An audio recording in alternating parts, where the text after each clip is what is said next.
दोस्तों आज की सबसे बड़ी खबर ये है कि ईरान की राष्ट्रपति इब्राहिम रईसी की हेलीकॉप्टर क्रैश हो गया है। आइए जानते हैं, आप लोग वीडियो पर बने रहे। दोस्तों इस रिपोर्ट की शुरुआत में सबसे पहले आपको इस वक्त की सबसे बड़ी ब्रेकिंग न्यूज बताने जा रहा हूं। ईरान के राष्ट्रपति इब्राहिम रईसी और ईरान के विदेश मंत्री अमीर अब्दुल्लाहियान का हेलीकॉप्टर क्रैश हो गया है। जी हां, इस वक्त की यह सबसे बड़ी ब्रेकिंग न्यूज है।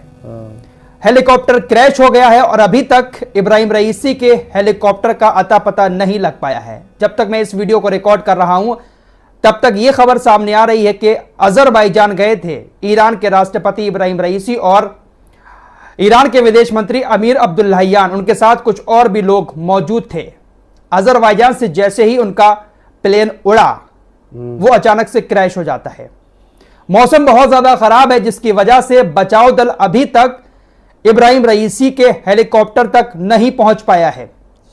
कहां पर क्रैश हुआ है, कैसे क्रैश हुआ है, इस वक्त क्या हालात हैं, क्या इब्राहिम रईसी किसी हादसे का शिकार हो गए हैं, इब्राहिम रईसी जिंदा है या नहीं है, अभी तक कोई खबर सामने नहीं आई है क्योंकि अभी तक खराब मौसम होने की वजह से रेस्क्यू टीम हेलीकॉप्टर तक नहीं पहुंच पाई है। जब तक मैं इस वीडियो को रिकॉर्ड कर रहा हूं अभी तक तो नहीं पहुंच पाई है। हो सकता है कि यह वीडियो आपके पास पहुंचे तो कुछ और नई खबरें आ जाएं। कोई नई खबर आएगी तो मैं आपको स्क्रीन पर लिख कर अपडेट कर दूंगा। रिकॉर्ड करने के बाद जब वीडियो एडिट होगा तब तक अगर कोई खबर आ जाएगी तो आप उस खबर को स्क्रीन पर पढ़ लेना।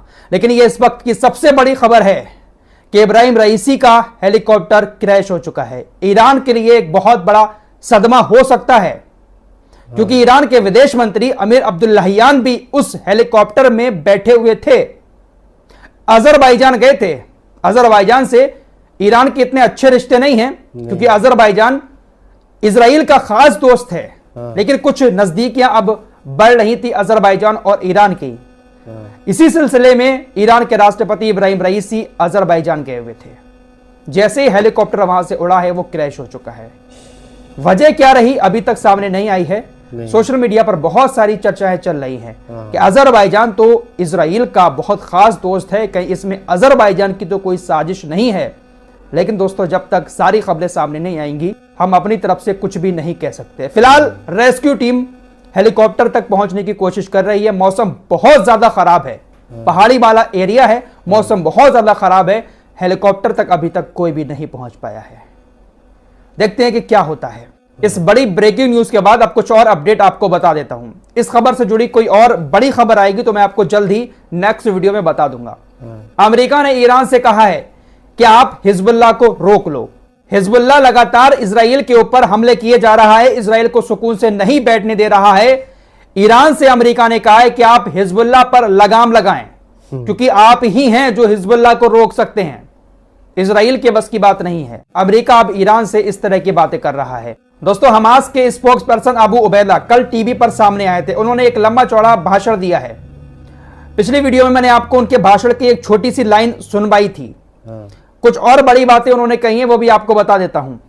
अबू उबैदा ने कहा कि हमारे लड़ाके 10 दिनों के भीतर गाजा के युद्ध क्षेत्र में 100 सैन्य वाहनों को निशाना बनाने में कामयाब रहे हैं। दूसरी बड़ी बात उन्होंने कही कि इजराइल फिर से नरक में जा रहा है और मजबूत प्रतिरोध का सामना कर रहा है, यानी हमास का सामना कर रहा है। दुश्मन अपने आक्रमण के सभी क्षेत्रों में दर्जनों की संख्या में अपने मरे और घायलों की गिनती कर रहा है। इजराइल अपने नुकसान का सिर्फ एक हिस्सा बताता है लेकिन हम जो ट्रैक कर रहे हैं नुकसान इजराइल का बहुत बड़ा हो रहा है। हमारे लड़ाके अपने पास उपलब्ध सभी प्रकार के हथियारों का उपयोग करके बड़ी तेजी के साथ युद्ध के मैदान पर दुश्मन का सामना कर रहे हैं। हमास के स्पोक्स पर्सन अबू उबैदा ने सीना चौड़ा करते हुए इस तरह की बातें कही हैं और वाकई में यही सच भी है। इजराइल इस वक्त गाजा के मैदान में पूरी तरह से पिट रहा है। दोस्तों इजराइल ने गाजा के अंदर कुछ पर्चे गिराए हैं और पर्चे ऐसे गिराए हैं जिसमें गाजा के लोगों के फोटो भी हैं और उसमें उनकी पूरी इंफॉर्मेशन भी लिखी हुई है। इजराइल ने कहा है कि ये सारे के सारे हमास के लोग हैं। मेरे दोस्तों कुछ ऐसी तस्वीरें भी सामने आई हैं जिसमें कुछ छोटे छोटे बच्चों के फोटो भी दिखाए गए हैं। इजराइल इनको भी हमास के आदमी बता रहा है और धमकी दे रहा है गाजा के लोगों को कि अगर आपने इजराइल को हमास की खुफिया जानकारी नहीं दी तो हम आप सबको मार डालेंगे, क्योंकि आप भी हमास के लोग हैं।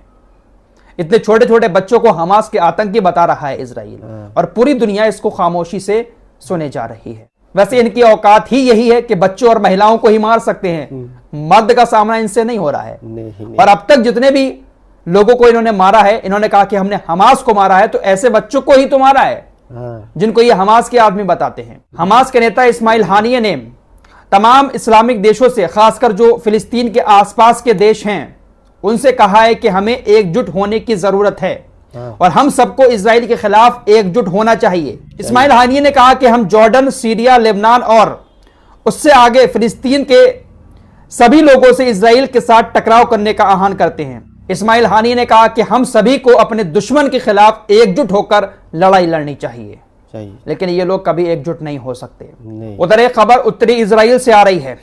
हिजबुल्लाह ने अल मलिकिया स्थान पर एक इजरायली हैमर सैन्य वाहन पर एक टारगेटेड मिसाइल से हमला किया।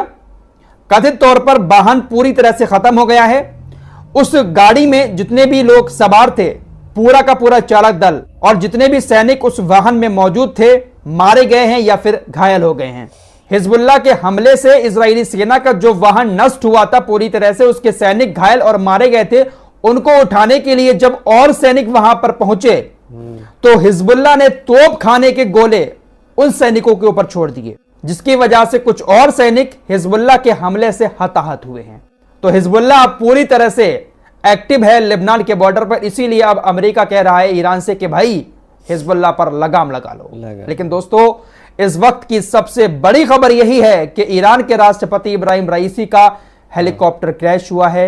इस वीडियो को रिकॉर्ड करने के वक्त तक अभी तक इब्राहिम रईसी का हेलीकॉप्टर नहीं मिल पाया है। अगर हेलीकॉप्टर बहुत बुरी तरह से क्रैश हुआ है तो शायद ईरान के लिए एक बहुत बड़ा झटका हो सकता है। इब्राहिम रईसी और ईरान के विदेश मंत्री अमीर अब्दुल्लाहियान उसमें मौजूद हैं। देखते हैं कि क्या खबर आती है। फिलहाल इस रिपोर्ट में इतना ही।